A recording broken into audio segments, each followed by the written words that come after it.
So welcome. This is the Nothing But .NET breakout session.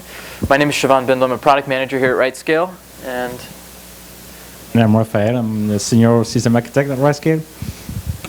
Great. So the whole point of this talk is to really talk about what RightScale does with Microsoft technologies, what we've enabled in the cloud, and what's possible. So without further ado, let's go ahead and jump right into it. When you think about cloud and what people are trying to achieve in cloud, and then try and relate that to what is possible with Microsoft technology, there's a lot of challenges. And I think in full transparency, we've encountered a lot of these challenges over time. It's not like we knew about all these on day one. But in interacting with customers, interacting with people who have been trying to push the envelope in terms of what is possible in cloud today with Windows over, let's say, the last 3-4 years of our existence, we've come up with a lot of different things. First and foremost, images and their contents. We're going to go through in a moment. We'll show the various types of images that are available in public cloud today. And the real challenge here is that, well, there's a number of them. One of them is the lack of standardization. What you might see in one image in one cloud or one area or one region of a cloud, you may not necessarily see in another area or region of that same cloud. And then if you try and port that across different cloud types, you'll sort of start to imagine the pain that any given system administrator or Windows developer might have to face around, well, how I built my solution in one cloud may not necessarily port to another cloud. And then, with any sort of proprietary technology, you always have to worry about license management. And in most public cloud cases, it's well handled to an extent from the perspective of how the provider enables license management or charges you for that license. In most cases, public clouds have a SPLA with Microsoft, and they'll basically pass that charge that they pay back to you through the per hour charge you pay, maybe on Amazon or maybe on Rackspace. However, that doesn't necessarily port to the entire catalog of Microsoft technologies available at your disposal. For example, you may be comfortable running SQL Server Enterprise, which isn't supported by some providers, or SharePoint, or X, Y, and Z. So, the way to handle software license management has been a little challenging in the past. Recently, with Windows Mobility having been announced and supported, it's getting a little bit easier, but again, a challenge that needs to be overcome. When you think again about images, the lack of standardization, how do I then come up with a best practice that will basically solve all my problems across all the cloud types that I need to leverage or use for my own application? Well, if you dissect what I just said, how do I overcome or how do I leverage best practices? I'm going to basically build my own, right? I'm not leveraging experience from a broader community, broader usage group, which then again becomes challenging as I try and build out a scalable solution throughout an organization or an enterprise, which then can again introduce by design additional security vulnerabilities, right? I may forget to do something, not intentionally, but again, if I am building my own best practices, there's no validation, there's no sort of consistency or standardization, it becomes very challenging to adopt these methodologies at scale or even in the long term. So what does this enable then? With these challenges, what are the additional challenges posed because of this? What people end up doing is they bake in everything into their images, right? They bake their application and they bake all their configuration into these images, and they become these monstrous images that people don't know even what's in them. They just know that, hey, this thing, whatever it is, it's not broken, so I don't need to fix anything. It's working. Let's just not deal with it. But it creates a very long development iteration when they need to make any simple change, because it requires a full validation cycle, or in some cases it may even require a very lengthy period to just implement the change because of maybe you haven't touched that specific baked image for a long period of time, what have you. So it creates a very long iteration cycle that again needs to be addressed in terms of, on a scalable, reproducible model, how am I going to affect change in my constantly changing dynamic cloud environment? And then when we think about even a layer higher than that, and you start to think about how you can leverage cloud on an agile nature, right? You want elasticity, you want business agility, you want flexibility. you start thinking about, well, how am I going to launch application servers that can connect back to my database servers, and how do those two talk to each other? How do they trust each other? Without dynamic configuration, everything being baked into my images, what I'm effectively doing is I'm also baking in my trust relationships. I'm hard coding those in. And then because I don't have any automated orchestration. So again, all challenges that need to be overcome when you think about cloud adoption, cloud usage. In particular, some of these things transcend Microsoft technologies, right? You see a lot of these across the board, whether they're talking about Linux, whether they're talking about proprietary technologies.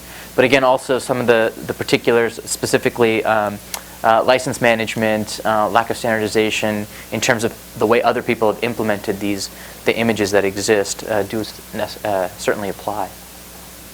So I mentioned earlier we talk about the types of images that are available in public cloud today. If you look at just Amazon and Rackspace, you'll see, this is a subset, by the way. And typically, especially in Amazon's case, each of these images are region specific. So you will see a Server 2003 base image in US East. You'll see that in US West. You'll see that in UK. You'll see that in Japan.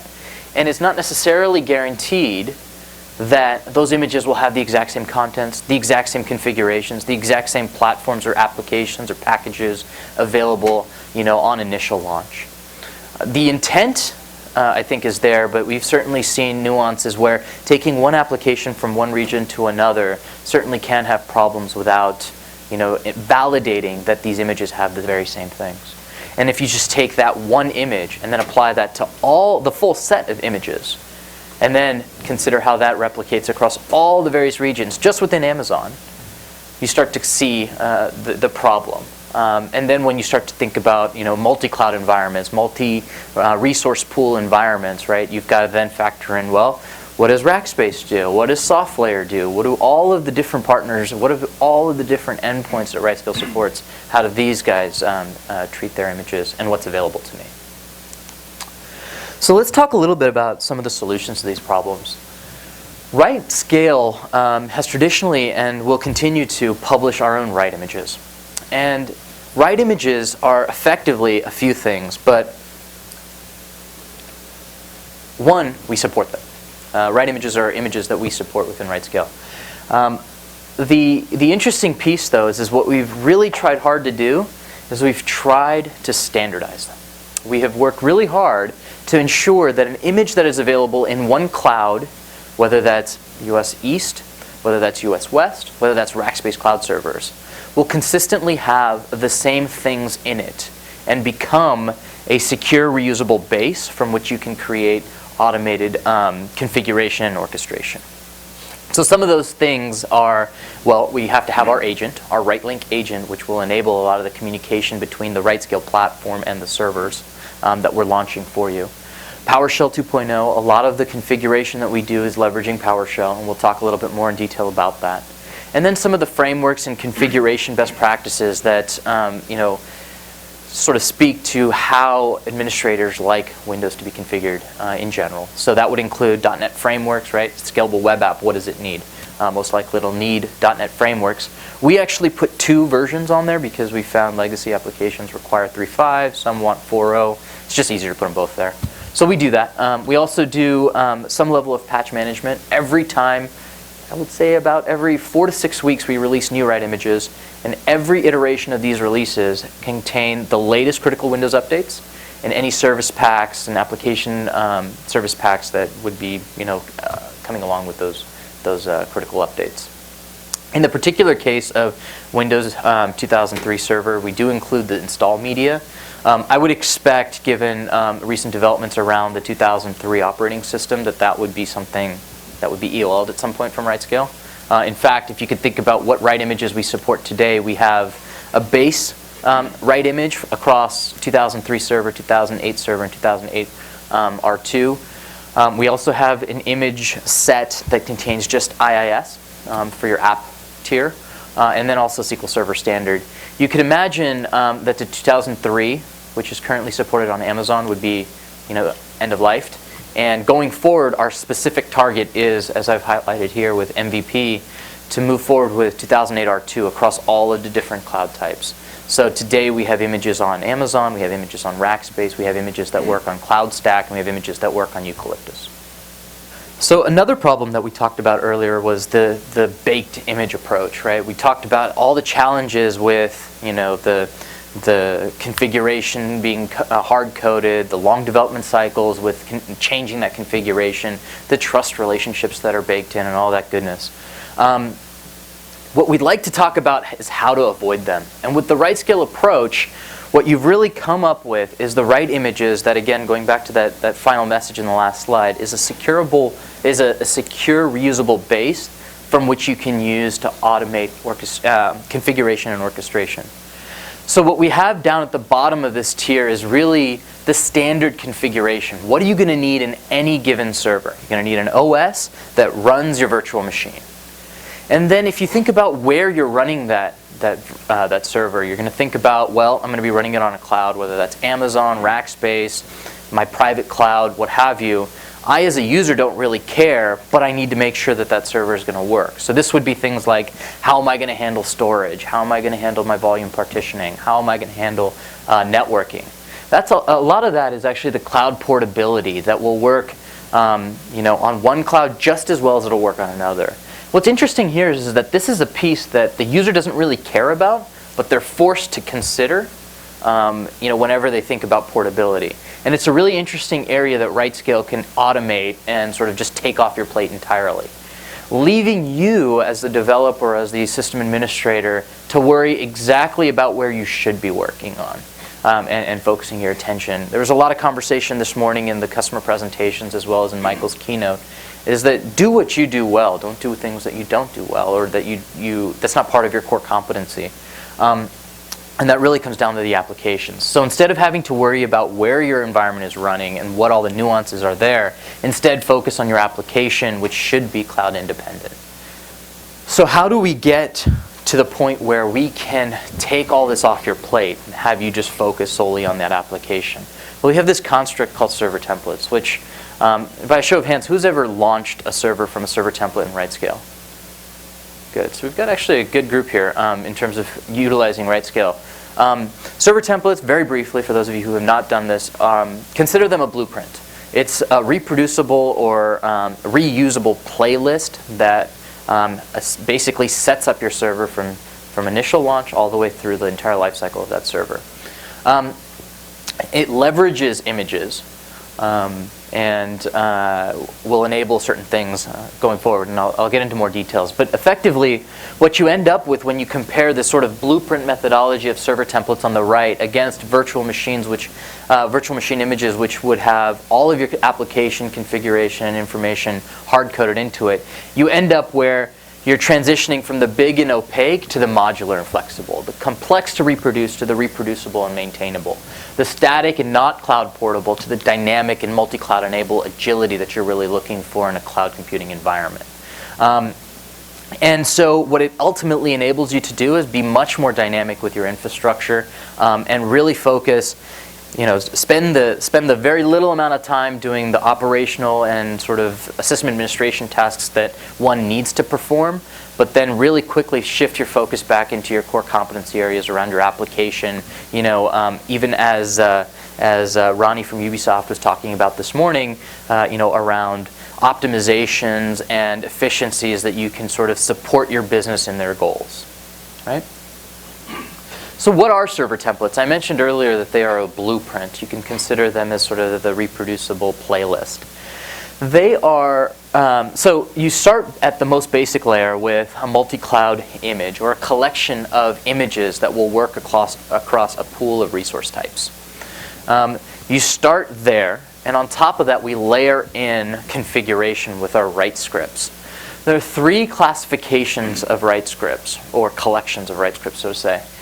There's boot, operational, and decommission write scripts. So basically, you can think of them quite literally as when you launch a server, it'll go through in sequence the boot write scripts to the point where at the end of that sequence, your server is operational in a known state, as you desired them to be configured. The operational collection of write scripts would be the one-time event type of operations you would want to perform throughout the life cycle of the server. So things like, hey, this looks like a good time to, there's low peak on my database. I'm going to take a backup right now without any impact to my customer base. Oh, my database is going down. Maybe I want to consider, failing over. So I want to bring my slave up or something to that effect. And then decommission write scripts would be, well, this server is no longer needed, so I'm going to kill it. I'm going to terminate it.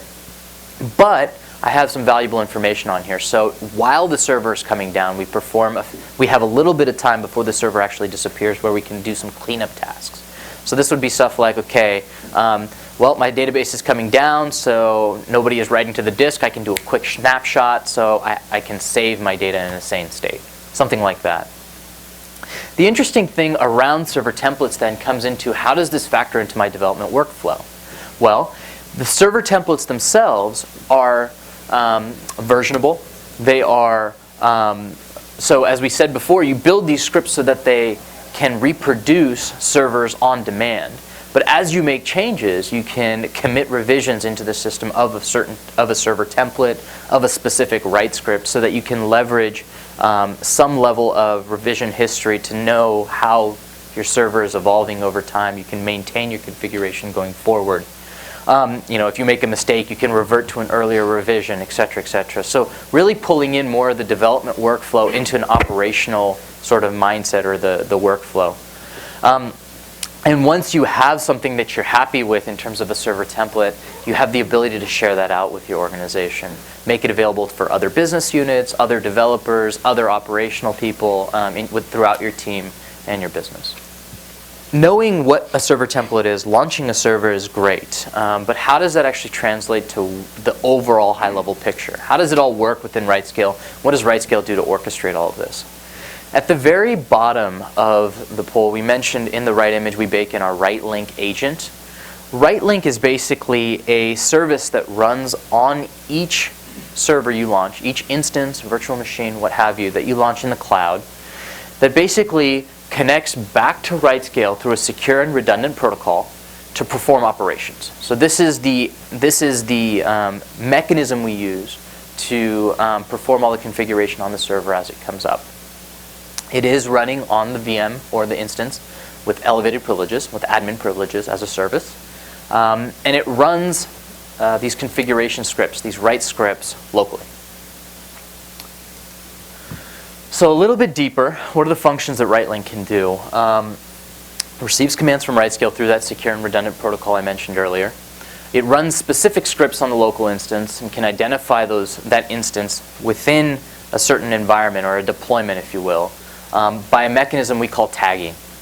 And tagging is really, really powerful because when you're within a deployment, it enables a single server through Rightlink and through RightScale to discover other resources around it and take specific actions.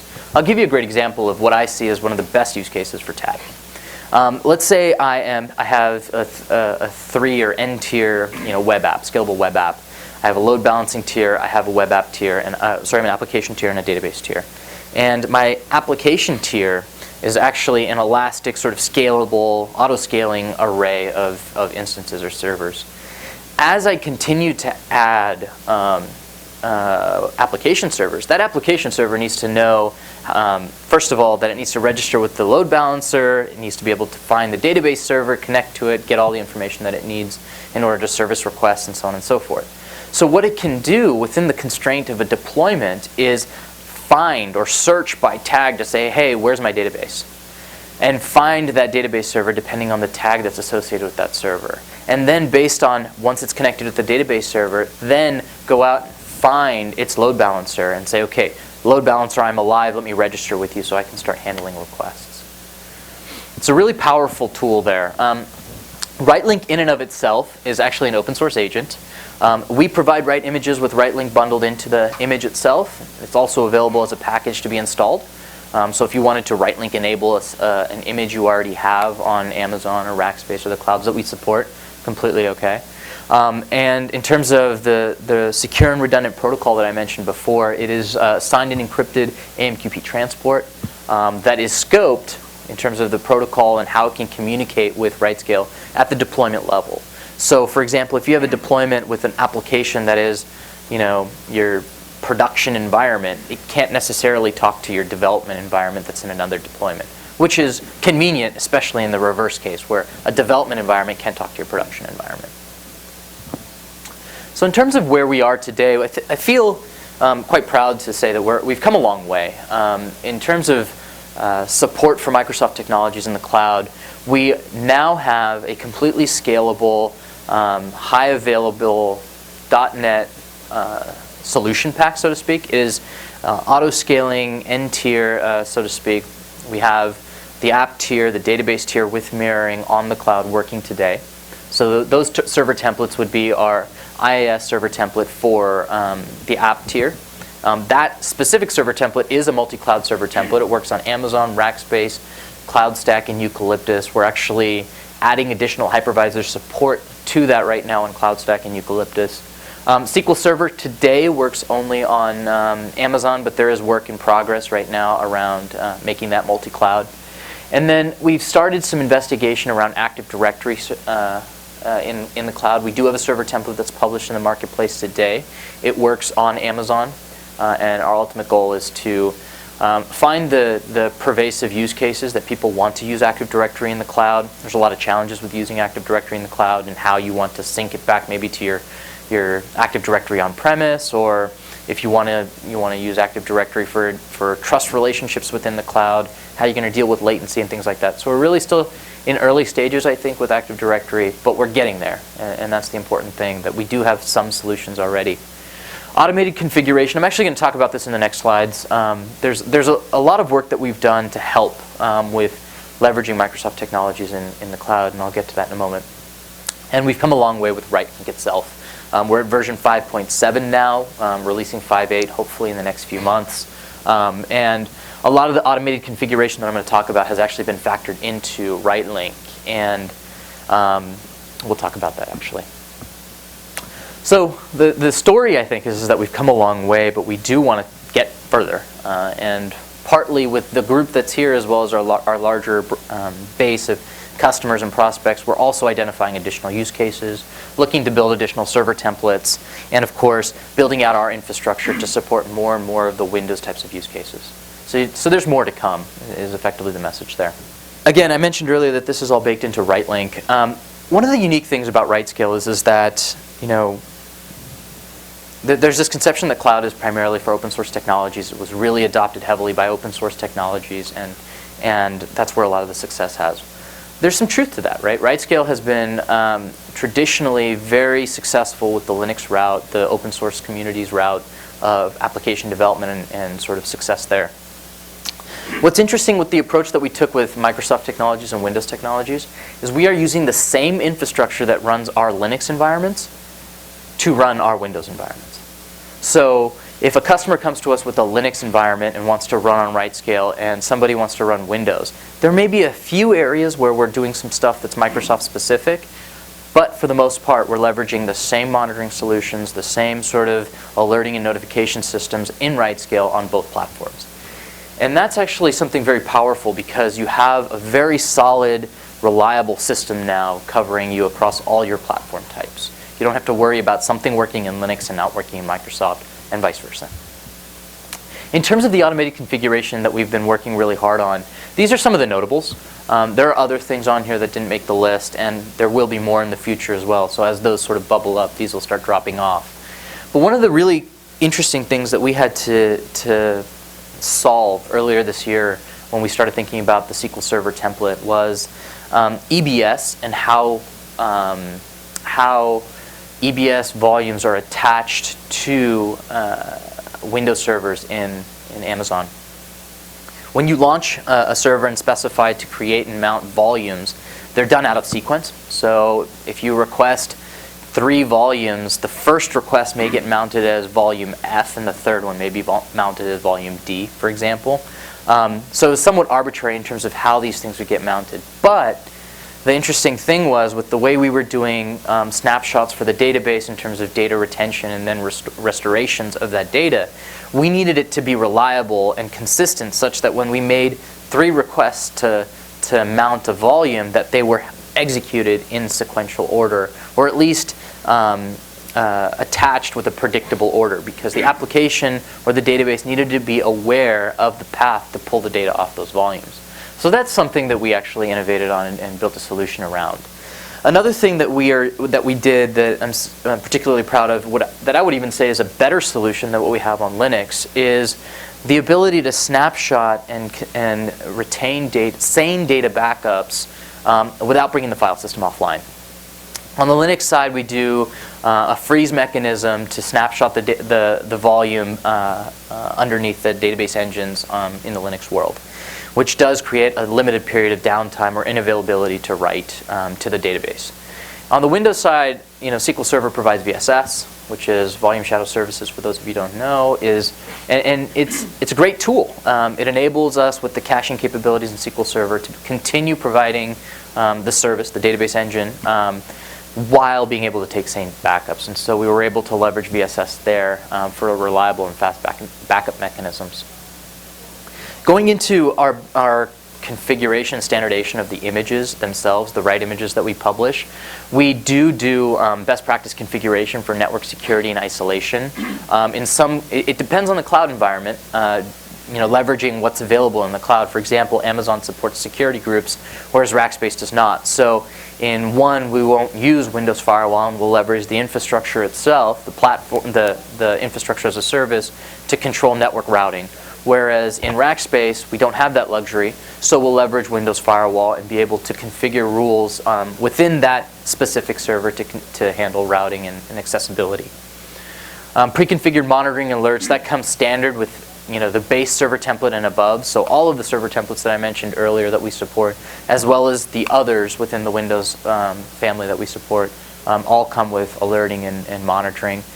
And the interesting thing about the monitoring piece is that we actually write some plugins against WMI for our collect-D mechanism to pull data and send it out to our services for notification and charting. But we enable you to also create your own custom metrics, and you can leverage anything within the WMI library in terms of what you want to monitor and maintain. And then we're getting better at this. I think we're not fully there in terms of faster or fastest boot times that we could get, but we have found, especially in Amazon, that with the EC2 config service, there are a lot of unnecessary reboots as part of the sysprep process and just bringing the server up that we've been able to eliminate. So depending on the size of the machine, we've cut the boot time in half already, and we're working on doing more things in that space as well.